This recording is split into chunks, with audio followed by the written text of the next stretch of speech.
Break तो बाद तुहाडा स्वागत है जी डॉक्टर साहब। साडी अगली ईमेल वीर मनजिंदर सिंह जी दी है। ये लिखते हैं वाहिगुरू जी का खालसा वाहिगुरू जी की फतेह प्रवान करना। पहली बार ईमेल कर रहे हैं जी, कोई गलती हो गई होवे तो माफ़ करना। मेरे वड्डे वीर जी, आप जी का प्रोग्राम जो सिख कौम बारे है बहुत वधिया है। सच का पता लगता है कि आपां कित्थे जा रहे हाँ। कौम खेरू खरू होई पई है। सिख ही सिख नूं धोखा दे रहा है कि इस तरह ही चलता रहेगा जां इसका कोई हल है।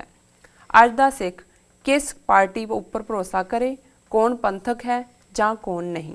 बड़ी माड़ी घड़ी विचों लंघ रहे हाँ कि असी अज भी एक प्लेटफार्म ते इकट्ठे नहीं हो सकते। क्यों, की कमियां हैं, जरूर दसना। पंथ नूं प्यार करने वाला मनजिंदर सिंह जी। डॉक्टर साहब, सब तो पहला तो वीर मनजिंदर सिंह जी का बहुत बहुत धन्यवाद। उन्होंने भावें सानू पहली बार लिखे जी, पर ज़ाहिर है भी वो प्रोग्राम सुनते ने देखते ने जी। चंगा होए कि ਜਿਹੜੇ ਸਾਡੇ ਲਿਖਣ ਵਾਲੇ ਵੀਰ ਭੈਣਾਂ ਨੇ ਇਹ ਵੀ ਲਿਖ ਦਿਆ ਕਰਨ ਵੀ ਉਹ ਕਿੱਥੋਂ ਲਿਖ ਰਹੇ ਨੇ। ਜੇ ਉਹਨਾਂ ਨੇ ਸ਼ਹਿਰ ਨਹੀਂ ਵੀ ਦੇਣਾ जी, ਘੱਟੋ ਘੱਟ ਕੰਟਰੀ ਦੇ ਦੇਣ, ਫਿਰ ਸਾਨੂੰ ਆਈਡੀਆ ਹੋ ਜਾਂਦਾ ਹੈ ਕਿ ਕਿਸ ਖਿੱਤੇ ਦੇ ਵਿੱਚ ਸਾਡੇ ਉਹ ਵੀਰ ਭੈਣ ਵਿਚਰਦੇ ਨੇ ਤੇ ਅਸੀਂ ਉਹਨਾਂ ਦੇ ਮੁਤਾਬਕ ਆਪਣੇ ਜਵਾਬ ਨੂੰ ਵੀ ਫਰੇਮ ਕਰ ਸਕਦੇ ਹਾਂ। जी, जी, बिल्कुल।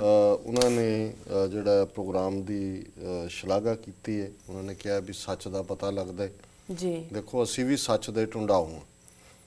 असी इस फेथ दे नाल कि असी संगत दे नाल विचार वटांदरा जी, ते गुरु की बख्शिश नाल जिहड़ा कौम का कॉज है, शहीदां दा डुलिया खून है, उस दे नाल असी इंसाफ कर सकीए। और यही शब्द 20वीं सदी के महान सिख शहीद सन जरनैल सिंह जी खालसा पिंडरां वालियां दे सन, जी, जिन्होंने मैं अक्सर अपनी स्पीचिज़ दे विच भी रिपीट कर दें कि शहीदां दा खून पी के नरकधारियां नूं बापू कह के केसरी निशान की दुरवरतों करके जिहड़ा अपनी कुर्सी कायम रखना चाहुंदा है खालसा जी, उस नूं तुसीं पछाणना। जी।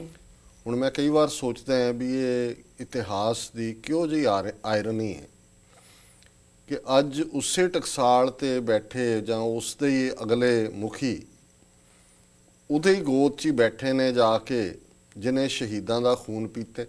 78 का जिक्र असीं कीता कि बादल ने 35 साल पहला किवें धरो कीता।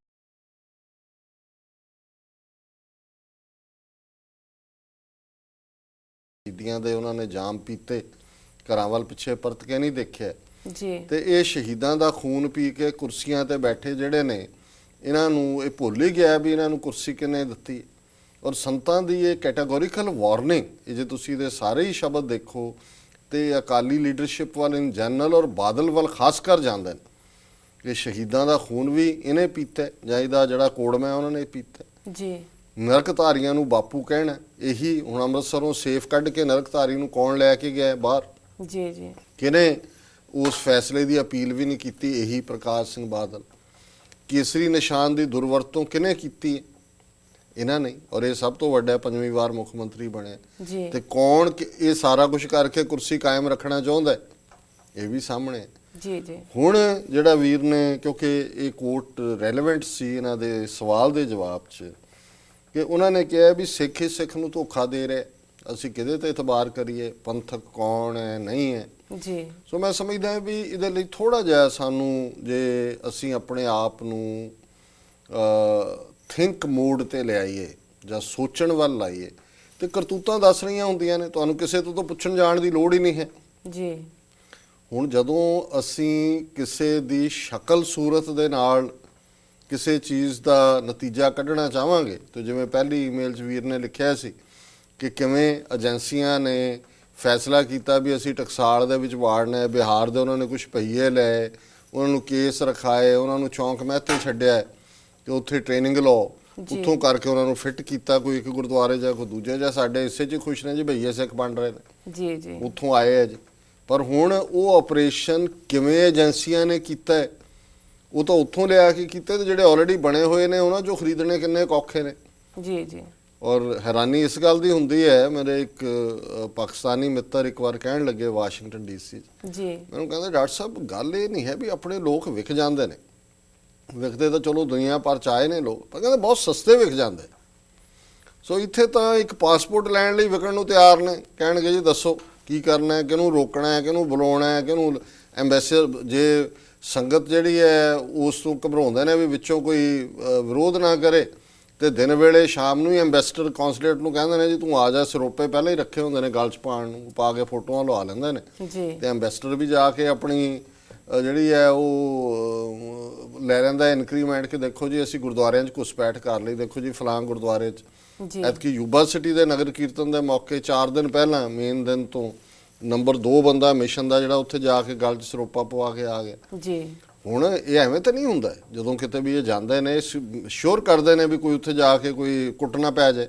ਜੀ। ਸੋ ਪਹਿਲਾਂ ਉਹਨਾਂ ਨੇ ਸਾਰੇ ਆਪਣੇ ਜਿਹੜੇ ਨੇ ਟੌਂਟ ਪਟੌਂਟ ਫਿੱਟ ਕੀਤੇ ਹੋਏ ਨੇ ਵੀ ਕਿੱਥੇ ਉਹਨਾਂ ਨੇ ਕੀ ਕਰਨਾ। ਜੀ। ਸੋ ਮੈਂ ਸਮਝਦਾ ਹਾਂ ਵੀ ਵੀਰ ਮਨਜਿੰਦਰ ਸਿੰਘ ਜੀ, ਕੋਈ ਇਹ ਨਹੀਂ ਹੈ ਵੀ ਕੋਈ ਦੇ ਲਈ ਕੋਈ ਰਾਕਟ ਸਾਇੰਸ ਦੀ ਲੋੜ ਹੈ ਸਾਨੂੰ ਜਾਣਨ।